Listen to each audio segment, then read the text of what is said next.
प्रधानमंत्री नरेंद्र मोदी 2 दिवसीय पोलैंड दौरे पर हैं। पिछले 45 साल में किसी भारतीय प्रधानमंत्री की ये पहली पोलैंड यात्रा है। प्रधानमंत्री का ये दौरा 21 अगस्त से 22 अगस्त तक रहेगा।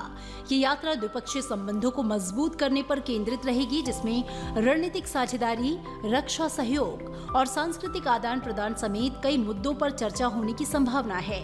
भले ही 45 साल में कोई भी भारतीय प्रधानमंत्री पोलैंड नहीं गया है, लेकिन भारत और पोलैंड के बीच लंबे समय से दोस्ती वाले रिश्ते हैं। In Warsaw, Prime Minister Modi will be accorded a ceremonial welcome. In addition to the talks with Prime Minister Donald Tusk, Prime Minister Modi will also call on President Andrzej Duda.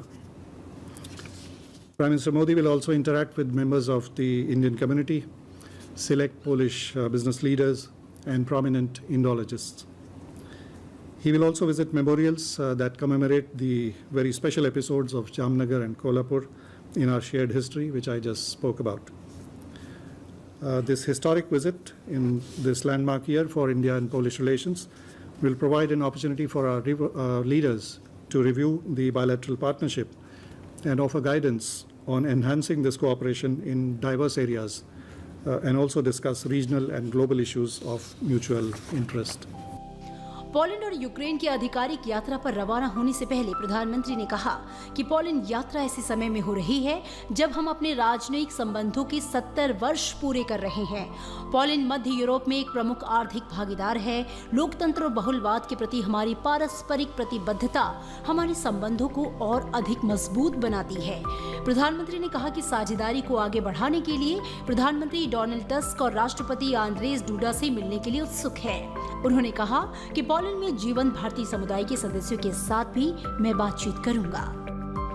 Poland मध्य और पूर्वी Europe में भारत का सबसे बड़ा व्यापारिक और निवेश partner है। भारत और पोलैंड के बीच 2023 में $5.72 अरब यानी करीब 48,000 करोड़ रुपए का व्यापार हुआ। 2013 से 2023 तक दोनों देशों के बीच 192% व्यापार बढ़ा। भारत से पोलैंड एक्सपोर्ट होने वाले सामानों में कपड़ा, base metal, chemical products, mechanical products, footwear और हेडगियर, प्लास्टिक, रबर और उससे बने सामान, सिरेमिक फूड आइटम्स और वनस्पति शामिल है। भारत पोलैंड से रक्षा व्यापार करता आया है, जिसमें हेलीकॉप्टर, विमान के पार्ट्स और अन्य आर्मी हार्डवेयर के सौदे शामिल हैं। अगले साल पोलैंड यूरोपियन यूनियन काउंसिल का अध्यक्ष बनने वाला है। पोलैंड यात्रा के बाद प्रधानमंत्री 23 अगस्त को यूक्रेन जाएंगे। यूक्रेन यात्रा से पहले प्रधानमंत्री ने कहा कि वे राष्ट्रपति व्लादिमीर जेलेंस्की के निमंत्रण पर यूक्रेन की यात्रा पर जाएंगे और ये किसी भी भारतीय प्रधानमंत्री की यूक्रेन की पहली यात्रा होगी। उन्होंने कहा कि द्विपक्षीय सहयोग को मजबूत करने और वर्तमान में जारी यूक्रेन संघर्ष के शांतिपूर्ण समाधान के बारे में दृष्टिकोण साझा करने के लिए राष्ट्रपति जेलेंस्की के साथ पहले की बातचीत को आगे बढ़ाने के अवसर के प्रति उत्सुक हूँ। एक मित्र और भागीदार के रूप में हम इस क्षेत्र में शांति और स्थिरता की शीघ्र वापसी की आशा करते हैं। Prime Minister Shri Narendra Modi will undertake an official visit to Ukraine later this week on Friday, 23rd August, at the invitation of President of Ukraine, His Excellency Volodymyr Zelensky. This also is a landmark and historic visit, since this will be the first time that an Indian Prime Minister will be visiting Ukraine in more than 30 years since the diplomatic relations were established between our countries. The visit will build upon the recent high-level interactions between the two leaders. As you know, Prime Minister Modi and President Zelensky had met only a couple of months ago in June this year in Apulia, at the sidelines of the G7 summit. They had also met last year in Hiroshima on the margins of the G7 summit. And they had earlier met in Glasgow on the sidelines of COP in 2021. रूस Ukraine जंग के बीच हो रहा प्रधानमंत्री नरेंद्र मोदी का Ukraine दौरा काफी अहम माना जा रहा है। प्रधानमंत्री का ये दौरा ऐसे समय में हो रहा है जब यूक्रेन ने कुछ दिनों से रूस की सीमा में घुसकर हमले शुरू कर दिए। यूक्रेन के राष्ट्रपति जेलेंस्की ने कुछ महीने पहले प्रधानमंत्री नरेंद्र मोदी को यूक्रेन आने का न्योता दिया था। यूक्रेन 1991 में अलग देश बना था। उसके बाद किसी भारतीय प्रधानमंत्री ने वहां की यात्रा नहीं की है। इससे पहले प्रधानमंत्री 8 और 9 जुलाई को रूस के दौरे पर भी गए थे।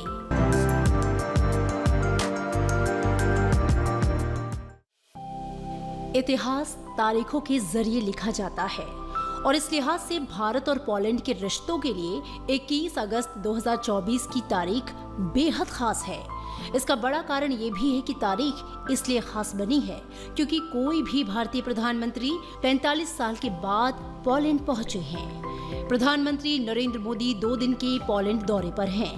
45 साल के बाद पोलैंड की जमीन पर किसी भारतीय प्रधानमंत्री का पहुंचना दोनों देशों के रिश्तों के लिए बेहद अहम है। प्रधानमंत्री नरेंद्र मोदी से पहले 1979 में मोरारजी देसाई पोलैंड की यात्रा पर गए थे। प्रधानमंत्री नरेंद्र मोदी के दौरे को कहा जा रहा है कि पॉलिटिक्स और बिजनेस को लेकर उनकी पोलैंड यात्रा बहुत मायने रखती है। This is a landmark visit as Prime Minister of India is visiting Poland after 45 years.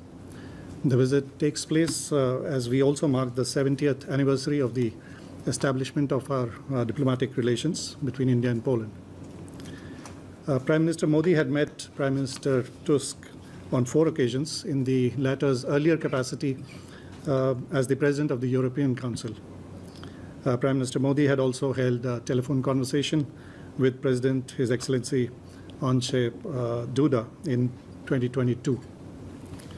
Prime Minister Tusk had visited India in 2010. This upcoming visit builds upon a series of continuing high-level exchanges between India and Poland. प्रधानमंत्री की ये यात्रा ऐसे समय में हो रही है जब दोनों देशों के बीच कूटनीतिक संबंधों की स्थापना के 70 साल भी पूरे हो रहे हैं। सबसे पहले प्रधानमंत्री मोदी का पोलैंड की राजधानी वार्सा में स्वागत होगा। इसके बाद वे पोलैंड के राष्ट्रपति आंद्रेज सेबेस्टियन डूडा से मुलाकात करेंगे और फिर प्रधानमंत्री डोनाल्ड टस्क के साथ द्विपक्षीय वार्ता में शामिल होंगे।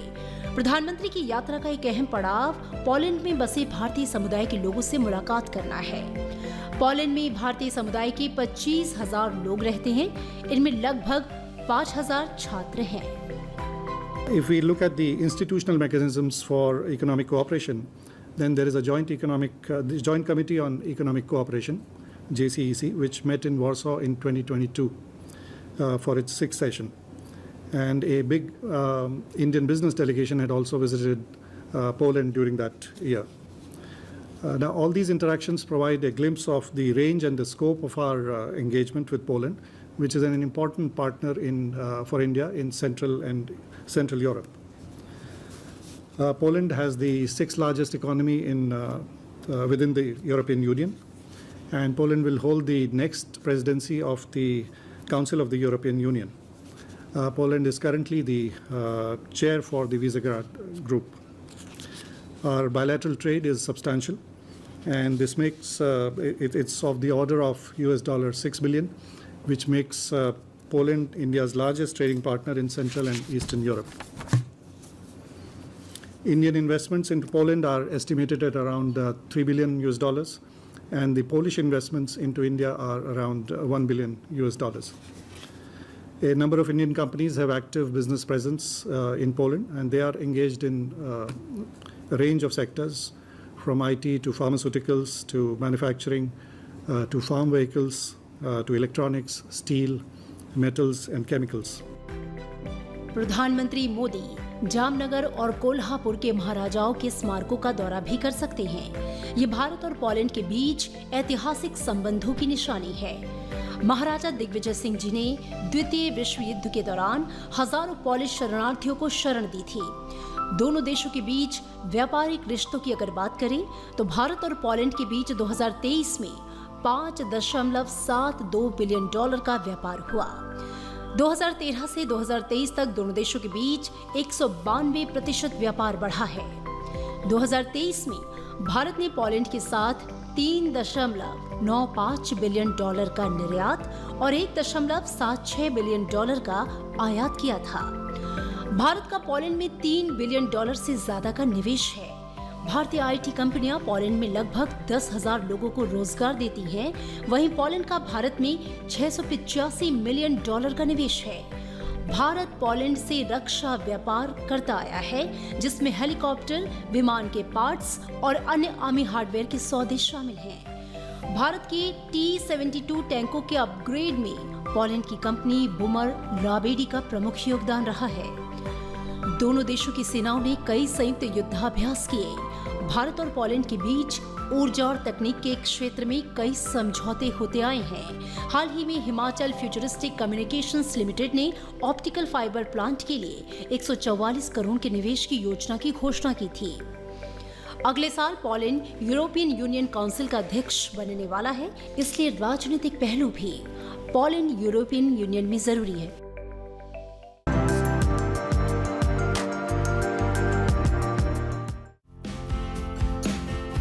प्रधानमंत्री नरेंद्र मोदी की पोलैंड यात्रा दोनों देशों के बीच राजनयिक संबंधों की स्थापना की 70वीं वर्षगांठ के अवसर पर हो रही है। यात्रा इसलिए महत्वपूर्ण है क्योंकि पोलैंड मध्य यूरोप का एक महत्वपूर्ण देश है। पोलैंड यूरोपीय संघ का एक महत्वपूर्ण सदस्य भी है। दोनों देशों के बीच द्विपक्षीय व्यापार बहुत अच्छा है और लगातार बढ़ रहा है।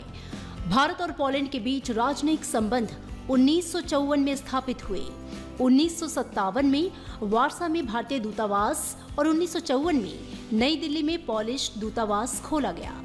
द्वितीय विश्व युद्ध के दौरान 1942 और 1948 के बीच 6000 से ज्यादा पोलिश महिलाओं और बच्चों को भारत की 2 रियासतों जामनगर और कोल्हापुर में शरण मिली। नवानगर के जाम साहब दिग्विजय सिंह जी, रणजीत सिंह जी जडेजा ने अपने राज्य में 1000 से ज्यादा पोलिश बच्चों को शरण दी है।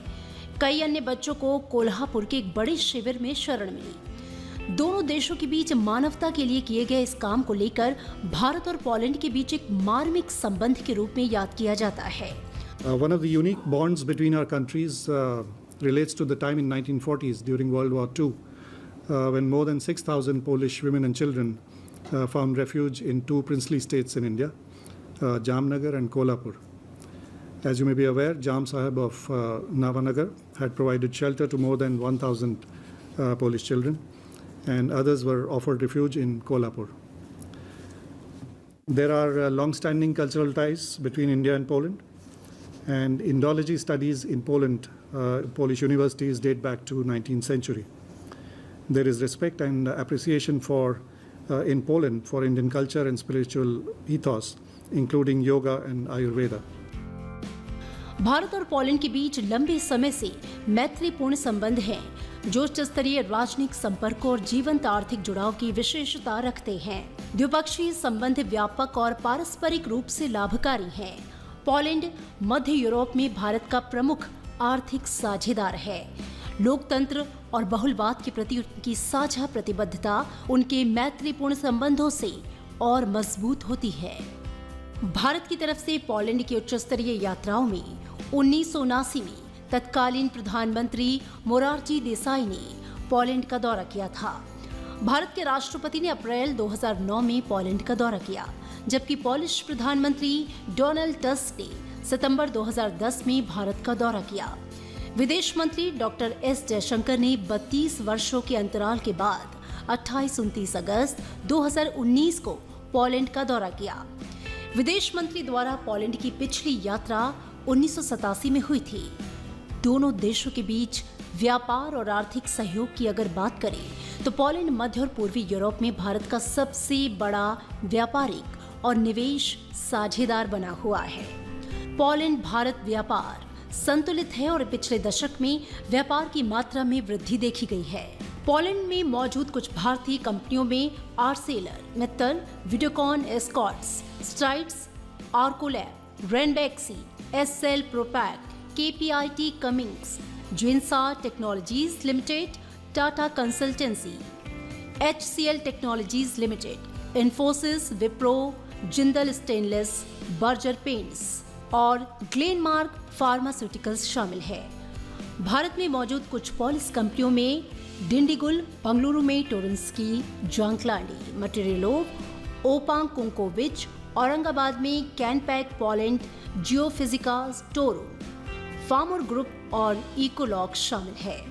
पोलैंड बुनियादी ढांचे, खनन, ऊर्जा, फार्मास्यूटिकल्स और रसायन, कपड़ा, इंजीनियरिंग और कृषि खाद्य प्रसंस्करण में द्विपक्षीय सहयोग के लिए जबरदस्त अवसर प्रदान करता है। ये स्टार्टअप खासकर तकनीकी केंद्रों में सहयोग के अवसर भी खोलता है। विश्वविद्यालयों और अनुसंधान संस्थानों के बीच साझेदारी से छात्र और संकाय के आदान प्रदान, संयुक्त डिग्री, सहयोगात्मक अनुसंधान, व्यावसायिक शिक्षा और प्रशिक्षण को बढ़ावा मिलेगा, जिससे भारत को अपने कुशल विकास कार्यक्रमों को बेहतर बनाने में मदद मिलेगी। दोनों देशों के लोगों के बीच आपसी संबंध और सांस्कृतिक सहयोग काफी महत्वपूर्ण है। पोलैंड में इंडोलॉजी अध्ययन की एक मजबूत परंपरा है, जहां पोलिश विद्वानों ने 19वीं शताब्दी की शुरुआत में ही संस्कृत का पोलिश भाषा में अनुवाद करना शुरू कर दिया था। 1860-61 में क्राको में 600 साल पुराने जगीयेलोनियन विश्वविद्यालय में संस्कृत का अध्ययन किया जा रहा है। 1893 में संस्कृत की एक चेयर स्थापित की गई थी। वारसा विश्वविद्यालय में ओरिएंटल इंस्टीट्यूट ऑफ इंडोलॉजी विभाग मध्य यूरोप में भारतीय अध्ययन का सबसे बड़ा केंद्र है। भारतीय भाषाओं, साहित्य, संस्कृति और इंडोलॉजी का अध्ययन पोज़नान में एडम मिक्कीविक्स विश्वविद्यालय और पोलैंड में व्रोक्ला विश्वविद्यालय में भी किया जाता है। जगीयेलोनियन विश्वविद्यालय कार्को में भारतीय अध्ययन के ICCR चेयर की स्थापना के लिए ICCR और जगीयेलोनियन विश्वविद्यालय के बीच फरवरी 2017 में एक समझौता ज्ञापन पर हस्ताक्षर किए गए और बाद में 2020 और 23 में 2 बार नवीनीकृत किया गया। समझौता ज्ञापन पर हस्ताक्षर होने के बाद से 2 भारतीय प्रोफेसरों ने विश्वविद्यालय में भारतीय अध्ययन के ICCR चेयर प्रोफेसर के रूप में कार्य किया। पोलैंड को समकालीन भारतीय साहित्य और रंगमंच में काफी रुचि है। आयुर्वेद, योग और भारतीय पारंपरिक चिकित्सा पद्धति को पोलैंड में व्यापक रूप से स्वीकार किया गया है और उनका अभ्यास भी किया जा रहा है। पोलैंड के प्रधानमंत्री डोनाल्ड टस्क ने यूरोपीय परिषद के अध्यक्ष के रूप में अपने कार्यकाल के दौरान कई बार प्रधानमंत्री मोदी से मुलाकात की है, जिसमें ब्रसेल्स मार्च 2016 और नई दिल्ली अक्टूबर 2017 में यूरोपीय संघ भारत शिखर सम्मेलन, साथ ही अंताल्या नवंबर 2015 और ब्यूनस आयर्स दिसंबर 2018 में G20 शिखर सम्मेलन के दौरान मुलाकात शामिल है। भारत और पोलैंड के बीच राजनीतिक संबंध हमेशा से ही सौहार्दपूर्ण रहे हैं, खासतौर से 2004 में पोलैंड के यूरोपीय संघ में शामिल होने के बाद से, जब ये मध्य यूरोप में भारत का एक प्रमुख आर्थिक साझेदार बन गया।